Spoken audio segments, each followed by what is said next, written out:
안녕하세요. 저는 요즘 자식 때문에 크나큰 고민을 하고 있는 60대 후반 여자입니다. 아무리 자식이 마음대로 되는 게 아니라지만 제가 낳은 자식이 속을 썩이니 마음이 너무 답답하고 가슴이 아프네요. 저를 이렇게 속상하게 하고 있는 건 바로 저희 아들인데요. 지금의 이 골치 아픈 상황에 이르게 된 과정을 이야기해 보려고 해요.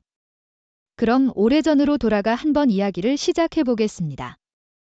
저는 어릴 때부터 찢어지게 가난한 집안에서 자랐어요. 저희 부모님은 농사를 지으셨는데 그나마도 땅이 없어서 남의 땅을 빌려서 지으셨거든요. 성인이 되고 나서 서울에 올라와 공장에 다녔는데 거기서 비슷한 처지의 남편을 만나 결혼을 하게 되었어요. 저희 시부모님은 경상도 분들이었는데 저희 집과 똑같이 예전부터 가정 형편이 좋지 않았습니다. 남편은 일남 오녀 중 유일한 아들이라 가족들이 남편에게 거는 기대가 많았어요. 하지만 해줄 수 있는 게 없어 늘 미안해 하셨죠. 제가 결혼 후 아들을 낳았을 때 저희 시어머니가 장롱에서 반지를 하나 꺼내주시더라고요. 며느라 내가 가진 게 없어서 해줄 거라곤 이것밖에 없구나. 내가 몇 번 안 끼고 고이 모셔뒀던 거니까 내가 끼고 다니던지 아니면 급하게 돈이 필요할 때 팔아서 쓰던지 해라. 저는 시어머니의 그 소중한 마음이 너무 감사했어요. 없는 형편에도 항상 뭐라도 하나 해주시려고 하셨거든요. 저는 남편과의 작은 신혼집에서 알콩달콩 지내며 둘째로는 예쁜 딸도 하나 낳았답니다. 둘째까지 낳고 나니까 점점 생활비가 많이 들어가기 시작하더라고요. 원래 공장을 다니던 남편은 생활비를 더 벌겠다며 그때부터 화물차 운전 일을 시작했어요. 그런데 하루는 집에 온 남편의 손톱이 까맣게 멍들어 있는 거예요. 여보 손톱이 왜 이래? 뭐 하다가 이렇게 다친 거야? 아, 오늘 트럭에 물건 싣다가 살짝 지었어. 별거 아니니까 걱정하지 마. 남편은 트럭 운전 일을 시작하고 나서 자잘하게 다치는 일이 많았어요. 물건을 싣거나 내릴 때 여기저기 부딪히기도 하고 차 사고가 난 적도 몇 번 있었죠.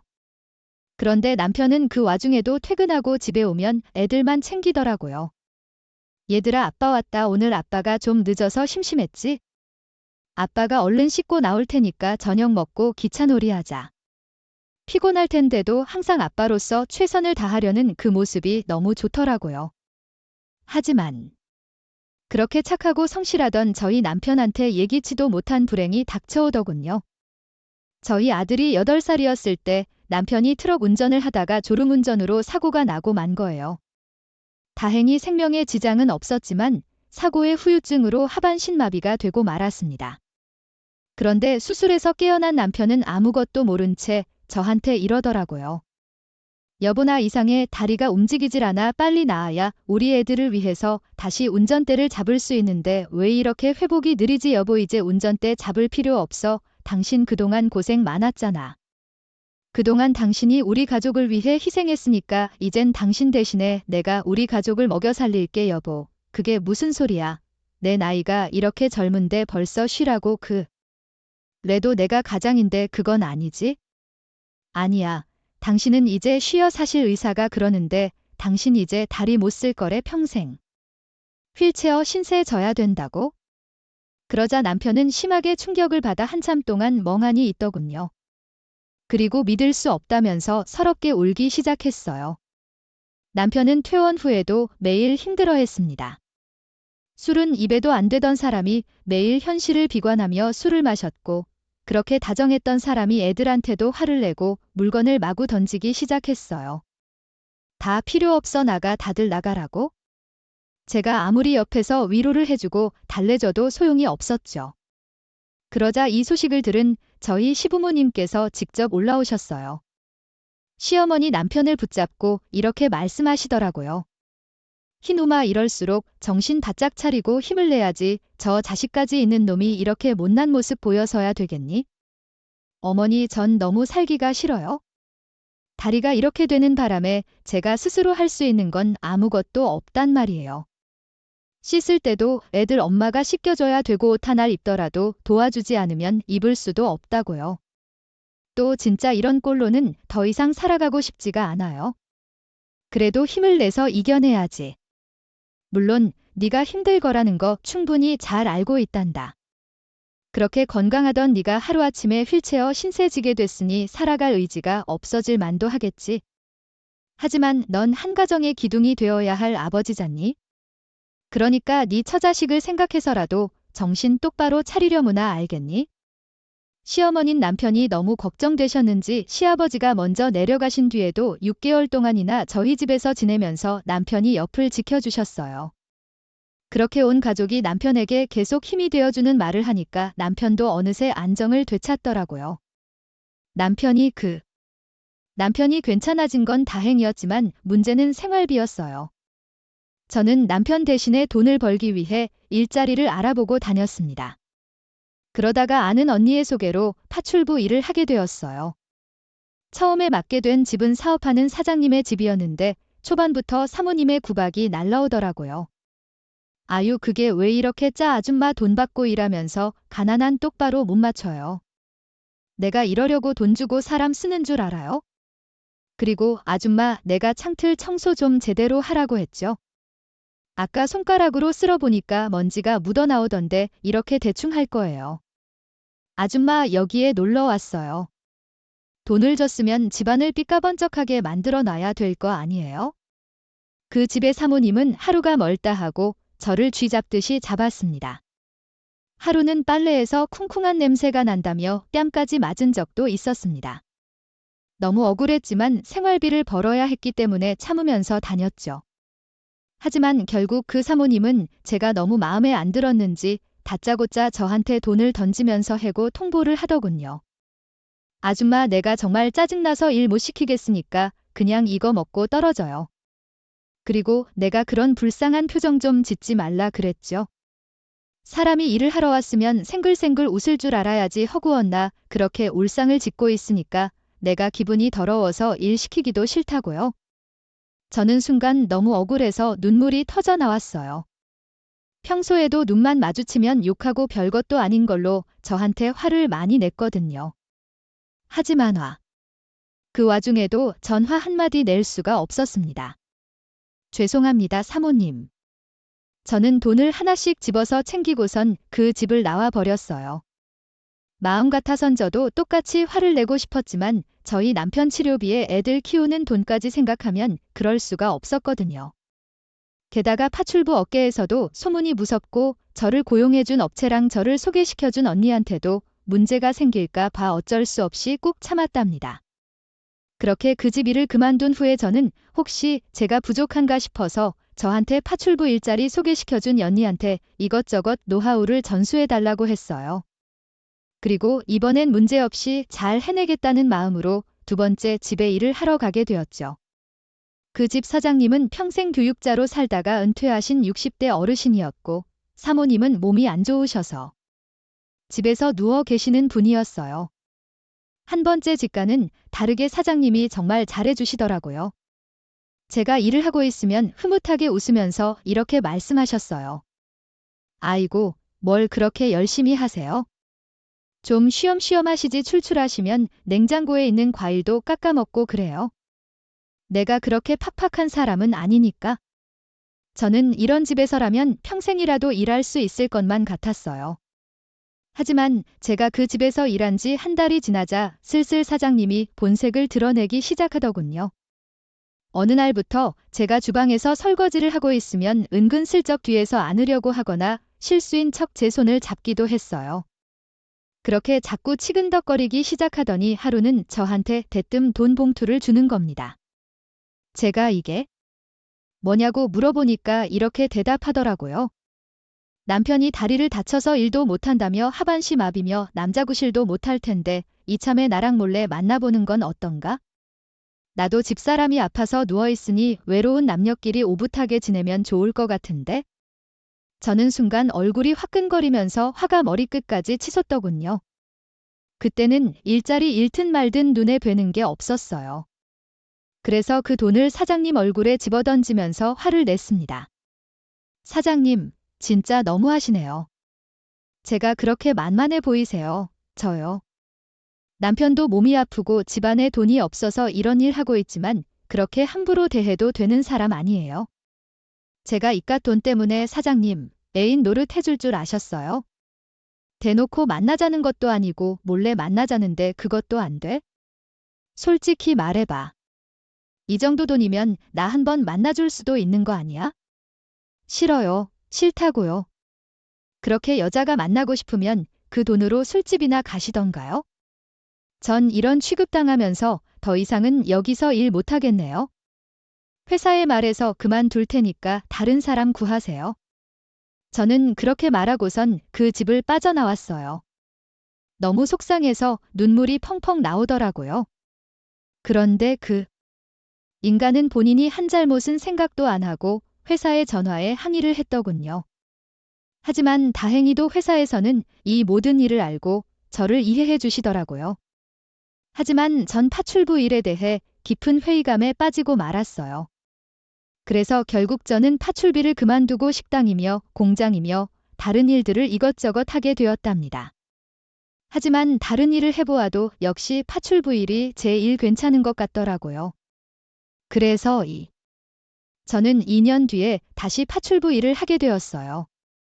다행히도 세 번째로 만난 사장님 부부는 정말 좋은 분들이었어요. 저하고 나이 차이가 5살밖에 안 나는 젊은 부부였는데 사장님이 의사라고 하더라고요.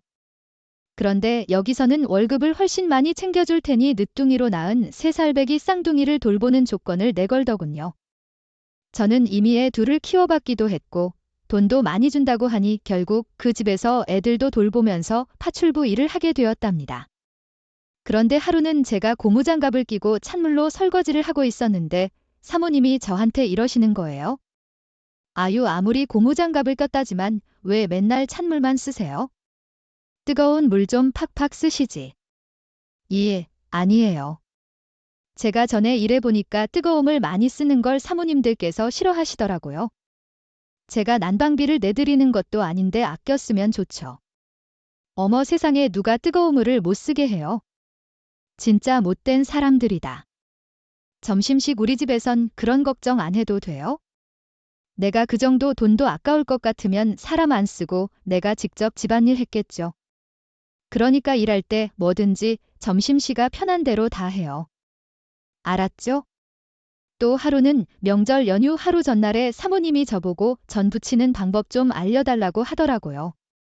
사모님 전이 필요하시면 저한테 시키시지 직접 부치시게요. 처음 하시면 기름도 튀고 쉽지 않으실 텐데. 그래도 전 부치는 법 정도 알아야 될 것 같아서요. 오늘 점심시간 선생님 돼준다고 생각하고 저 좀 열심히 좀 가르쳐 줘봐요. 저는 그날 사모님과 함께 웃고 떠들면서 저는 한가득 부쳤답니다. 그런데 퇴근 시간이 되어 집에 돌아가려고 하는데 아까 부친 전을 반절 넘게 돌더니 저한테 싸주시는 거예요. 점심시 이거 집에 가져가서 가족들이랑 같이 먹어요.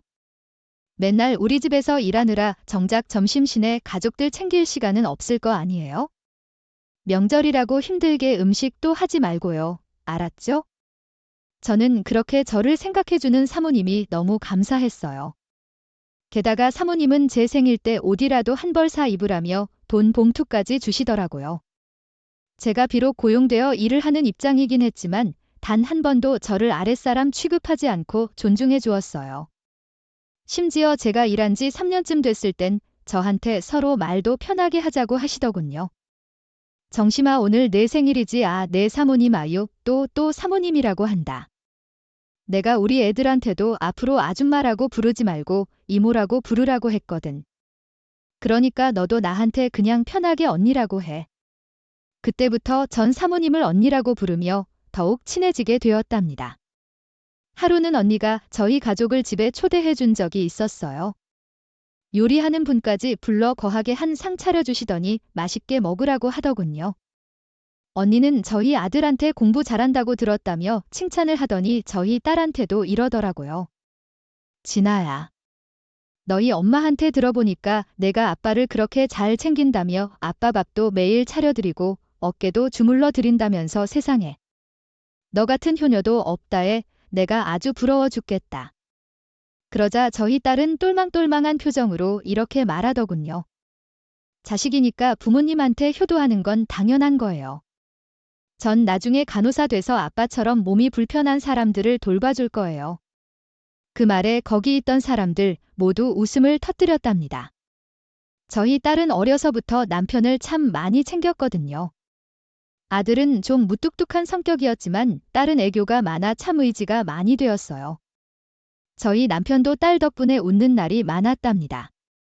그렇게 저는 한 집에서만 20년 넘게 일하면서 저희 애들을 대학교까지 다 보낼 수가 있었어요. 이젠 언니네 집안과 완전히 가족이나 마찬가지였죠. 제가 키운 쌍둥이들도 저를 얼마나 따랐는지 모릅니다. 그렇게 시간이 흘러 저희 아들은 로스쿨에 들어가 변호사 시험에 합격하고 로펌에서 일하게 되었어요. 저희 딸은 어릴 때 얘기했던 대로 정말 간호사가 되었답니다. 다른 공무원으로 일하고 있던 사이를 만나 결혼을 일찍 하게 되었어요. 저희 집이랑 20분 거리에 신혼집을 구해서 살고 있었는데 주말마다 사이랑 같이 자주 찾아오더라고요. 저희 사이는 아들이라고 해도 될 정도로 정말 살갑고 성격이 좋았는데 특히 저희 남편한테 그렇게 잘하더라고요. 아버님 집에만 계시기 답답하시죠? 오늘 날씨도 좋은데 저희랑 같이 놀러 가세요. 제가 경치 죽인 음식점 하나 알아놨거든요. 사회는 휠체어에 타고 있는 남편을 직접 들어서 차에도 태워주고 좋은 곳을 많이 데리고 다녔답니다. 또 하루는 김장 날이었는데 저희 집에 도착한 사이가 저한테 이러더라고요. 어머님 김장을 저 없이 벌써 시작하시면 어떡해요? 제가 오늘 김장 열심히 하려고 이렇게 편한 옷에 앞치마까지 가져왔는데 치사하게 이러실 거예요. 얼른 나오세요. 어머님이 혼자 하신 만큼 나머진 제가 다 할 거예요. 귀찮은 법도 한데 열심히 하는 사이의 모습이 너무 기특하고 예쁘더라고요. 덕분에 그날 김장을 일찍 끝내고 수육을 삶아 다 같이 맛있게 먹을 수 있었답니다. 그런데 사위랑은 다르게 저희 아들은 변호사가 된 이후에 더욱 무뚝뚝하고 성격이 이상해지기 시작했어요. 같은 서울이어도 따로 살았는데 명절 때도 안 오고 어쩌다 한 번씩만 연락하는 정도였죠. 하루는 제가 오랜만에 아들한테 전화를 했더니 다짜고짜 짜증을 내는 거예요. 엄마 바빠 죽겠는데 왜 자꾸 전화하세요? 아, 진짜 귀찮아 죽겠네.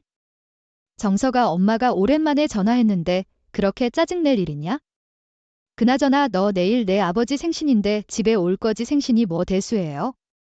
평생 1번 있는 날도 아니고 매년마다 돌아오는 날인데 제가 꼭 가야 돼요. 이 아버지가 널 많이 보고 싶어 하셔. 너 집에 안 온 지도 꽤 됐지 않니? 엄마 제가 한가한 사람인 줄 알아요? 저 돈 벌어야 돼요? 우리 집 옛날부터 가난했었잖아요. 전 그렇게 살기 싫다고요. 열심히 일해서 꼭 부자 될 거예요. 그러니까 이번 생신에 저 없이 보내세요. 아시겠어요? 아들은 그렇게 말하고선 전화를 끊어버리더군요. 아무리 일이 중요하다지만 너무하다는 생각이 들었습니다. 그런데 그 와중에도 싸이는 저희 남편 생일이라고 나들이를 같이 가자고 하더군요. 직접 남편의 휠체어를 끌면서 예쁘게 핀 꽃을 배경으로 사진도 찍어줬어요. 어머님, 아버님 옆에 꼭 붙어보세요. 아예 얼른요. 123 하면 사진 찍을게요. 자, 123. 사위는 저희한테 신혼부부처럼 하트를 만들어 보라는 둥 이것저것 많이 시키더군요. 저는 조금 민망하긴 했지만 사위가 시키는 대로 하다 보니 즐거워서 저절로 웃음이 나오더라고요. 사위는 저희 집안의 활기를 불어넣어주는 아주 소중한 존재였어요. 비록 아들 때문에 속상한 마음은 있었지만 다정하고 살가운 사위 덕분에 행복한 나날들이 이어졌답니다. 그러던 중 저희 아들이 결혼할 여자를 데리고 왔어요. 당시 저희는 25평짜리 빌라 5층에 살고 있었는데 오래되긴 했어도 사는데 지장은 없었습니다. 자, 그런데 현관문을 열고 들어온 예비 며느리의 첫 마디를 듣고 깜짝 놀라고 말았어요. 보통 처음 보면 처음 뵙겠습니다. 저는 누구누구입니다 하고 인사부터 하지 않나요? 그런데 예비 며느리인 인사도 없이 헥헥거리더니 저희 아들한테 이러더라고요. 아, 오빠 집구석이 왜 이렇게 층수가 높아? 안 그래도 나 힐씨 넣어서 발 아픈데 힘들어 죽겠잖아. 그런데 아들은 거기에다 맞장구를 치면서 이렇게 얘기를 하더군요. 수정아, 미안, 우리 집에 엘리베이터가 없어서 그래 엄마. 그러니까 제가 이사 좀 가라고 그랬잖아요. 요즘 세상에 아우층에 살면서 계단으로 오르락내리락 하는 게 말이나 돼요. 아우 힘들어 죽겠어 진짜. 저는 너무 어이가 없었지만 아들이 데려온 사람이니까 한 번은 참았습니다. 그래서 미리 차려놓은 저녁 식사를 들어와서 먹으라고 했어요. 그리고 저는 예비 며느리에게 이것저것 물어봤습니다. 이름이 수정이라고 했죠? 그래, 우리 정석이랑은 오래 만났어요. 아니요, 6개월 만났는데요. 아, 그렇구나. 그럼 부모님은 두 분 다 살아계시고요. 네, 살아계시고 사업하고 계세요? 제가 무슨 질문을 할 때마다 쌀쌀맞은 목소리로 단답을 하더군요. 더 이상 대화를 이어가기 힘든 수준이었어요. 그런데 그뿐만 아니라 밥 먹는 예의도 영 아니더라고요. 먹을 때 쩝쩝 소리를 내면서 먹고 반찬도 막 뒤적거리다가 입에 맞지 않는지 젓가락을 소리나게 탁 내려놓는 거예요. 그걸 보고 참고 있던 남편이 한마디를 했어요. 아니, 우리 애비 며느리가 밥상머리 예절이 영 거슬리네.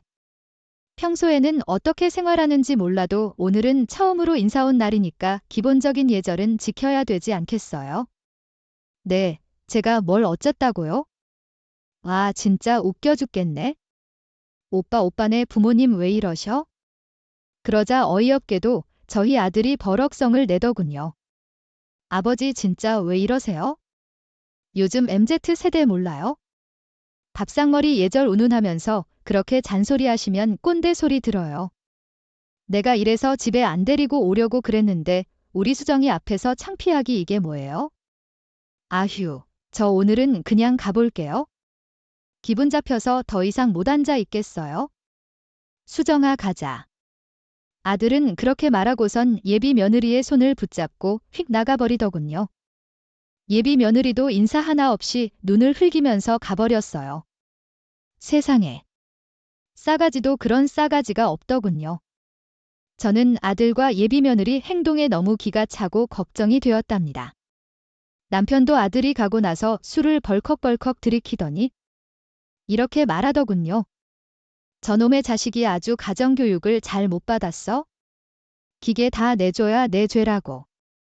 남편이 그렇게 한탄을 하자 저도 지나간 날들을 돌이켜보게 되더라고요. 생각해보니까 제가 계속 파출비를 하면서 아들에게 신경을 별로 못 썼던 것 같다는 생각이 들었어요. 저희 남편도 본인이 힘들다 보니까 애들한테 해줄 수 있는 게 별로 없었고요.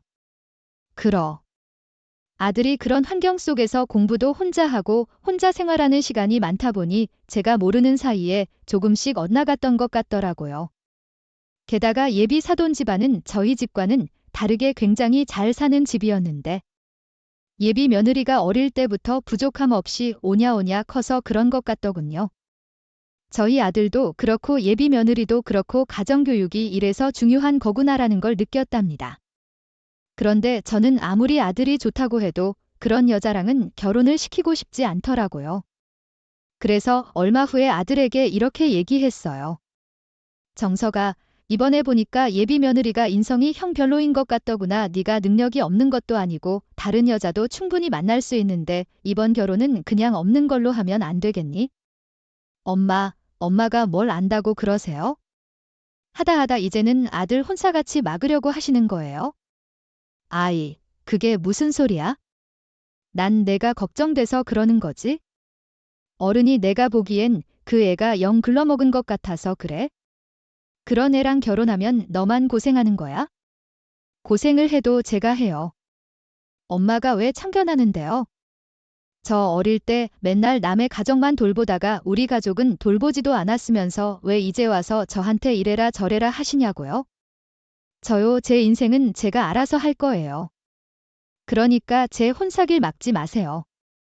제가 아무리 설득을 해봐도 아들의 고집을 꺾을 순 없었습니다. 그래서 저는 결국 어쩔 수 없이 그 둘을 결혼시키기로 했어요. 하지만 집안 수준이 차이 나다 보니 저희 아들이 결혼하고 나서 무시라도 당할까 봐 걱정이 되더군요.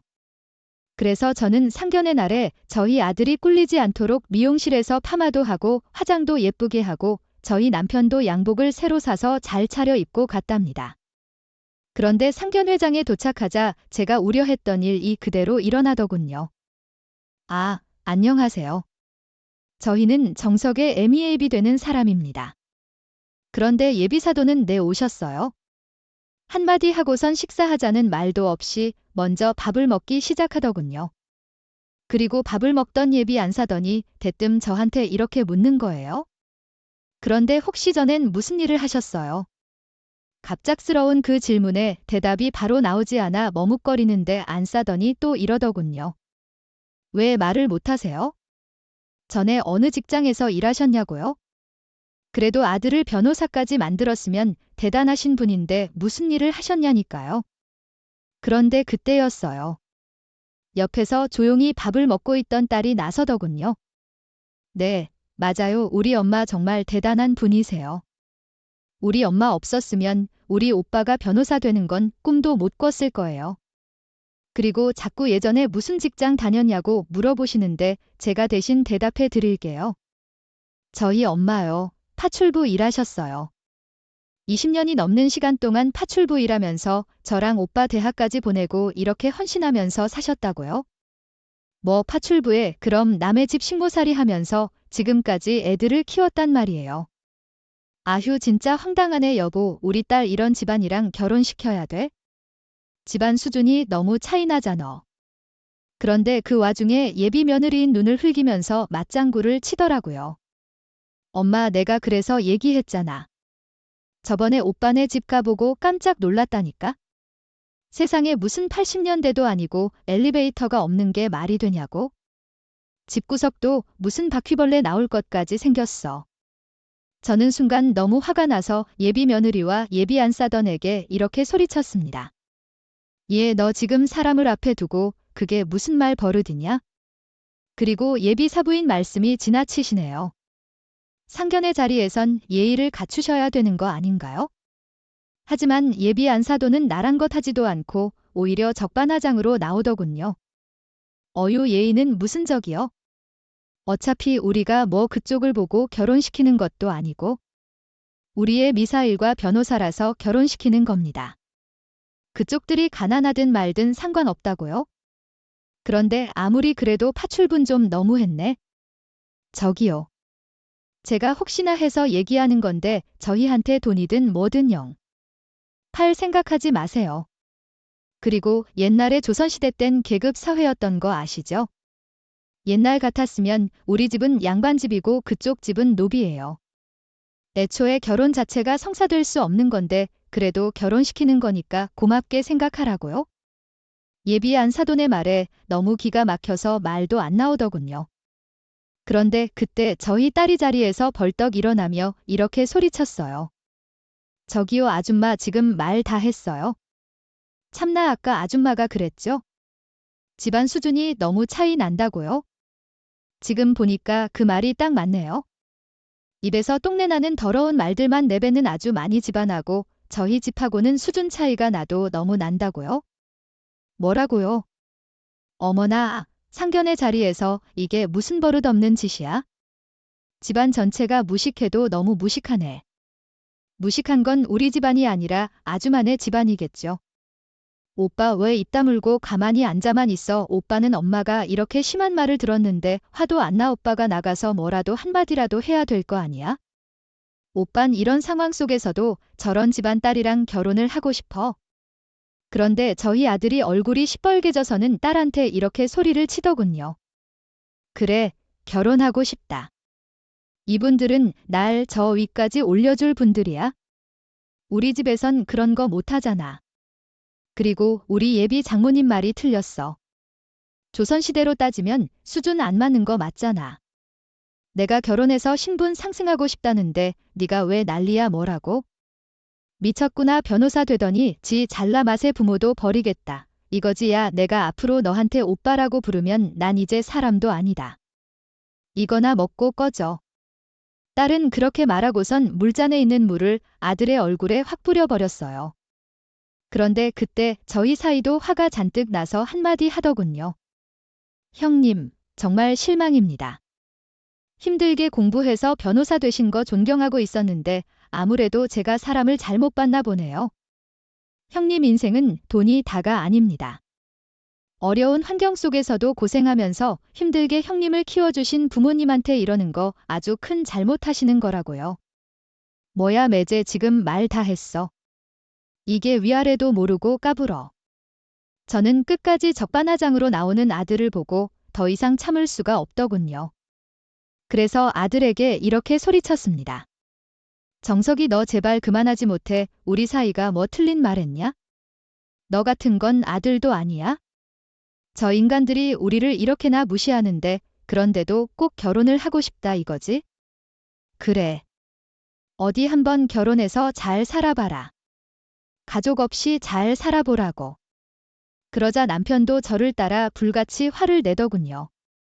어휴, 내가 저번에 저 애를 우리 집에 데려왔을 때부터 알아봤어? 집구석이 이 모양이니 예절 교육이 하나도 안 돼 있지. 정석이 너 이딴 식으로 하려고 상견례 잡았냐? 부모 가슴이 이렇게 대모들 박으려고 그래?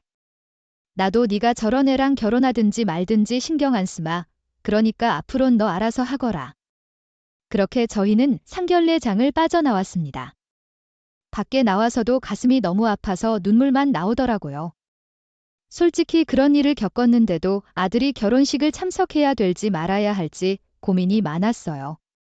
이 사연을 들으시는 분들은 결혼식을 뭐 하러 가냐며 저를 답답하게 생각하실 수도 있지만 막상 저 같은 일을 직접 당해보면 고민을 안 할 수가 없을 겁니다. 그런데 아들은 결국 결혼식 날짜를 잡더니 결혼식 2주 전에 술에 잔뜩 취해서 저희 집에 찾아왔더라고요. 남편은 집에 들어온 아들을 보자마자 다짜고짜 화를 냈어요. 디아이놈의 자식아 부모한테 그딴 식으로 해놓고 남처럼 살면 되지 여긴 왜 기어 들어왔어? 바쁘지. 조용히 좀 하세요. 아버지가 저한테 뭐 해주신 거 있으세요? 사과라도 하러 왔나 했더니 또다시 막말을 내뱉더군요. 저는 너무 화가 나서 아들에게 한마디 했습니다. 너 지금 이게 아버지한테 무슨 말 버릇이야. 너 이거 밖에 안 되는 애였니? 얘 저 이거 밖에 안 되는 사람이에요. 모르셨어요. 끝까지 그런 식으로 나온다. 이거지 너 여기 왜 왔어? 내가 오늘 내 얼굴 보니까 정말로 정이 뚝 떨어지는구나. 난 이 와중에도 내 결혼식을 참석해야 되나 말아야 되나 고민하고 있었는데 넌 이렇게 와서 또 부모석을 뒤집어 놔. 그런 고민을 뭐하러 하세요? 그냥 오지 마세요. 저 그 말씀 드리러 왔어요. 뭐 우리더러 결혼식에 오지 말라고 그래요? 제발 오지 마세요. 우리 수정이가 엄마 식모 출신이라서 싫대요. 자기네 집안은 잘나가는 사업가 집안이라 결혼식도 호텔에서 하는데 엄마처럼 천안 출신의 결혼식장에 초대하고 싶지 않대요. 엄마, 그거 모르시죠? 저희 처갓집은요. 평생 파출부 아줌마 쓰던 집안이었어요. 엄마가 사모님 하면서 굽신거리던 그 집안이랑 똑같은 게 우리 처갓집이라고요. 그런데 그렇게 돈 주고 부리던 파출부 출신이랑 사돈을 맺어야 되는데 그게 좋으시겠어요? 그러자 남편이 손을 부들부들 떨면서 이렇게 소리치더군요. 이 아이 몹쓸 놈의 자식아, 넌 그게 부모한테 할 말이냐? 겨우 이딴 말 하려고 여기까지 찾아왔어. 너 당장 이 집에서 꺼지라고. 싫어요. 할 말을 하고 꺼질 거예요. 저희 예비 장모님도 식모 출신을 사돈으로 받아들이고 싶지 않대요. 그러니까 오지 마세요. 진정으로 절 위하신다면 오지 마시라고요. 저는 순간 눈이 뒤집어지는 줄 알았습니다. 세상에 어느 아들이 부모한테 이런 말을 하나요? 저는 너무 열이 받아서 손바닥으로 아들을 사정없이 때렸어요. 그러자 아들은 자포자기한 표정으로 저한테 이러더군요. 그래요, 때리세요. 그래도 우리 엄마니까 저 때릴 자격 있어요. 하지만 제 마음도 제발 이해 좀 해주세요. 아들은 그렇게 말하고선 벌떡 일어나 현관문 밖으로 나가버리더군요. 저는 정말 가슴이 아프다 못해 백만갈래로 갈기갈기 찢어지는 줄 알았습니다. 남편도 옆에서 고개를 숙이고 한숨만 푹푹 쉬더라고요. 자식들을 잘 키우기 위해 파출부 일을 했던 건데 그게 화살이 되어 저한테 이런 상처를 줄 줄은 꿈에도 몰랐어요.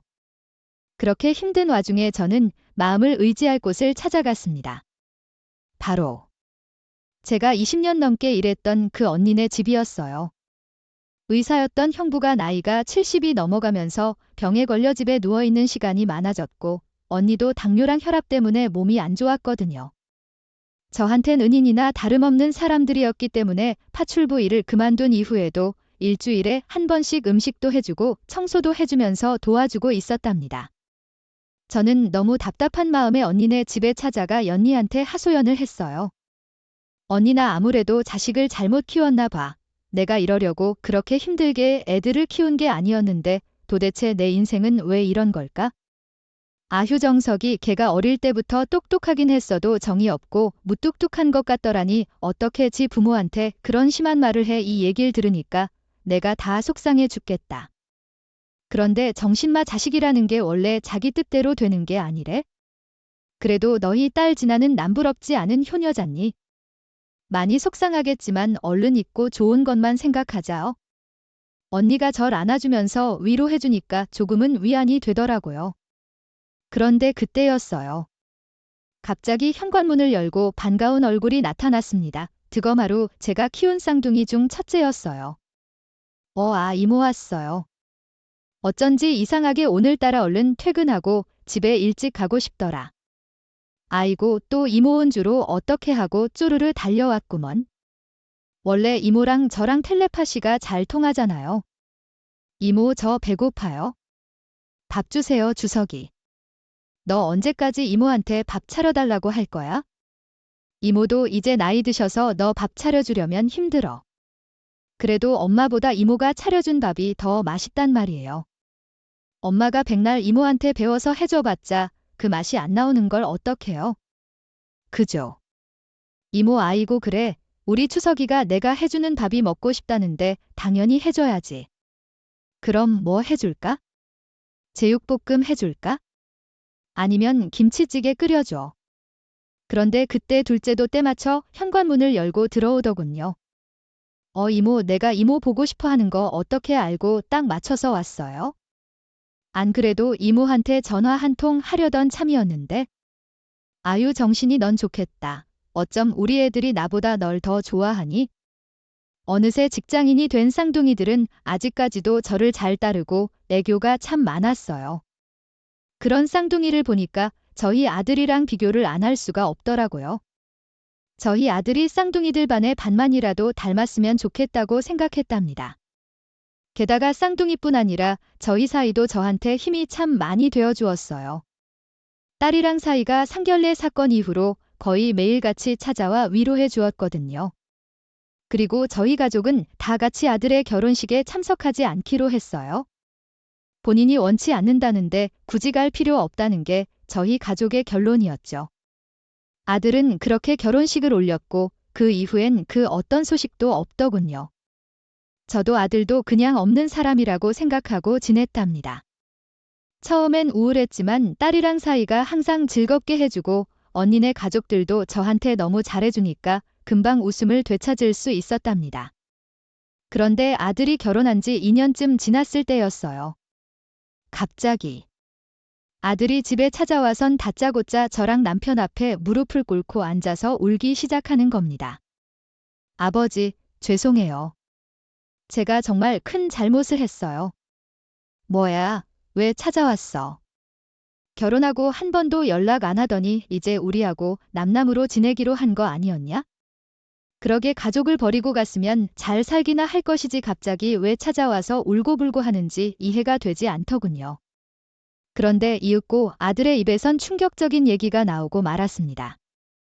아버지 저요 결혼하고 나서 얼마나 힘들었는지 몰라요. 저희 처갓집에서 저를 얼마나 미워했는 줄 아세요? 널린 게 변호사인데 하필이면 저같이 돈도 없는 집안 아들이랑 결혼시켰다면서 장모님이 맨날 절 구박하셨단 말이에요. 제가 아무리 좋은 선물을 사들고 가고 웃으면서 말을 걸어도 무슨 벌레 보는 것 마냥 절 무시하기만 했어요. 그 얘기를 들으니 한숨만 저절로 나오더군요. 그래서 저는 아들에게 이렇게 말했습니다. 너는 결혼하기 전에 그 집안 인간들이 하는 꼴을 보고 그 정도도 예상 못했니? 내가 그래서 걔랑 결혼하지 말라고 얘기했던 거야? 돈이랑 직업으로 사람 수준 나눠가면서 무시하는 인간들인데 너한테는 뭐 안 그럴 줄 알았어? 뻔히 다 예상된 결과였는데 부모 말 안 듣고 네가 고집 부려서 결혼한 거니까? 그 정도 감당해야지. 설마 너 그거 하소연하려고 여기까지 온 거니? 제 편 되어줄 사람 우리 가족밖에 없잖아요. 저 이제 처갓집한테서 완전히 버림받았다고요? 저희 와이프 얼마 전에 바람났어요. 그것도 능력도 좋고 집안도 빵빵한 남자랑요. 그런데 본인이 바람 펴놓고서 당당하게 저보고 이혼하재요. 엄마도 저희 와이프 직업도 없이 집에서 놀기만 하는 거 아시죠? 그래서 이혼해도 재산 분할할 것도 없어요. 다 장모님이랑 장인어른 재산이니까요. 이제 전 그냥 낙동강 오리알 된 거라고요. 어유 이인성도 그 모양인 게 바람까지 펴내. 그럴 줄 알았다. 그러게 그런 여자랑 결혼을 뭐 하러 해. 너 이거 다 벌 받은 거야? 그 인간들이 부모를 대놓고 무시하는데도 그 인간들 편만 들었으니 벌 받은 거라고. 제가 뭐 그러고 싶어서 그런 줄 아세요? 전 그냥 신분 상승하고 싶었을 뿐이라고요. 저라도 잘 돼선 나중에 우리 집안을 일으켜 세우고 싶은 마음에 처갓집에서 절 아무리 무시해도 여태까지 참은 거란 말이에요. 그런데 이젠 다 소용없어졌어요. 저희 와이프가 저를 버렸으니 이제 다 물거품이 되어버렸다고요. 참나 그놈의 신분이 도대체 뭔데? 사람은 각자 주어진 환경이 달라도 자기 자리에서 열심히 노력하며 사는 게 중요한 거야. 돈 많고 능력 좋은 거, 배경 좋고 백 있는 거 그런 거 다 필요 없는 거다. 암만 돈이 많고 사회적 지위가 높으면 뭐해? 인성이 나쁘고 가족끼리 사이가 안 좋으면 다 소용없는 건데. 난 평생 없이 살았어도 가족끼리 웃으면서 행복하게 지내는 것만이 최고라고 생각하며 살았어. 그래서 내가 파출부 일하면서 열심히 너희를 키운 거야. 그런데 넌 아들이란 놈이 신분 타령이나 하면서 가족을 버려. 너 같은 건 이런 일당에도 싼 인간이야. 알겠어. 저도 엄마가 저희 장모님한테 그 수몰 당할 때 가슴이 아팠어요. 사실 그것도 다 제가 계획을 짠 거였단 말이에요. 비록 처음에는 그런 수모를 겪을 수밖에 없지만 제가 나중에 성공하고 나면 그거 다 갚아주려고 했단 말이에요. 그런데 결혼하고 살아보니까 이제 깨달았어요. 제가 아무리 발버둥을 쳐봐야 저는 그 사람들하고는 어울릴 수 없는 풀이구나 하는 걸 말이에요. 돈이 많고 적은 걸 떠나 사람을 무시하는 인간들이랑은 살 수가 없겠더라고요. 진작에 엄마 말 듣고 헤어졌어야 하는데 제가 너무 미련했어요. 아들은 그렇게 말하면서 서럽게 울더군요. 자기 딴에는 나름 생각이 있어서 그랬는지 몰라도 저는 전혀 이해하거나 공감할 수 없었어요. 그동안. 눈치를 많이 보고 힘들었는지 살이 쪽 빠져 있었는데 저는 차마 아들을 받아줄 수가 없더군요. 그런데 그때 남편이 아들에게 따끔하게 한마디 하더라고요. 네가 아는 그 말은 다 핑계일 뿐이다. 내가 아마 나중에 성공해서 우리한테 잘해주려는 계획이 있었다고 해도 이미 부모 가슴에 대못을 박아놓은 상태에서 그게 다 무슨 소용이냐? 사람의 인생은 언제 어떻게 될지 모르는 거기 때문에 항상 있을 때 잘해야 되는 거야. 현재가 더 중요한 거라고. 너희 엄마가 파출부 일하면서 너를 얼마나 힘들게 키웠는데 감히 네가 이딴 식으로 부모한테 물을 먹여? 네 엄마 네가 어렸을 때 혹시라도 친구들한테 무시당하지 않을까 꿀리지 않을까 하면서 너한테 용돈이라도 0.01 더 쥐어주려고 했던 사람이야. 언니 엄마가 가정을 신경 쓰지 않았다고 하지만 항상 너희들 걱정에 잠 못 이루던 사람이라고. 네가 그딴지만 안 했어도 우리 가족 다 같이 화목하게 지낼 수 있었어. 그런데 너 하나 때문에 가족 모두가 상처를 받게 된 거라고. 죄송해요. 제가 다 잘못했어요. 제가 이 나이 먹고 너무 철이 없었나 봐요. 아들은 한참을 흐느껴서 울더니 결국은 돌아가더군요. 나중에 딸한테 아들이 왔단 얘기를 했더니 딸이 저한테 이렇게 얘기하더라고요. 엄마 절대로 마음 약해지면 안 돼요.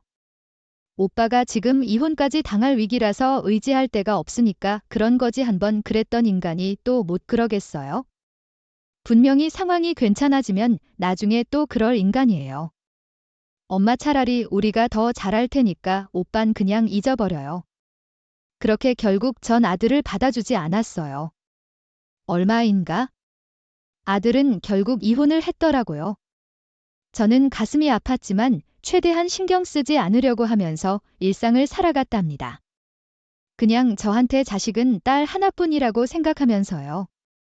그리고 시간이 지나 아들이 이혼한 지도 2년 가까이 되었습니다. 아들인 이혼 후에 혼자 살면서 일도 안 하고 폐인처럼 살고 있는 것 같더라고요. 이렇게 된 현실을 부정하면서요. 그런데 얼마 전 아들한테서 문자가 한 통 왔더라고요. 엄마 보고 싶어요. 저 지금이라도 용서해 주시면 안 될까요? 전 너무 외롭단 말이에요. 이혼까지 당하고 처가에서도 버려졌는데 우리 가족까지 날 버렸다는 생각에 진짜 죽고만 싶어요, 엄마. 제가 진짜 잘못했으니까 한 번만 용서해 주세요. 제가 앞으로는 잘할게요. 네. 그 문자를 받고 심장이 쿡 내려앉은 기분이 들었어요. 하지만 차마 답장은 할 수가 없었습니다. 사실 지금 어떻게 해야 될지 고민하느라 머리가 너무 아프네요. 만약에 여러분들이 제 입장이라면 어떻게 하실 건가요?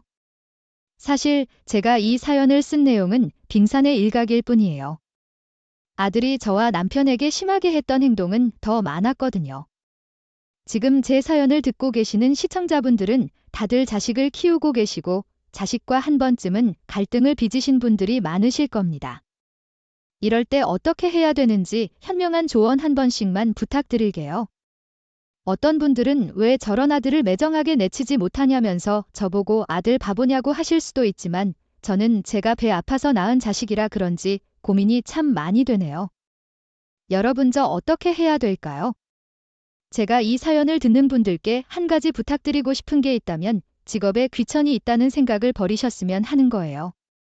저는 파출부일을 오랫동안 했지만 한 번도 제가 천하다고 생각한 적이 없었고 저보다도 돈이 안 되고 힘든 일을 하시는 분들을 무시한 적도 없거든요.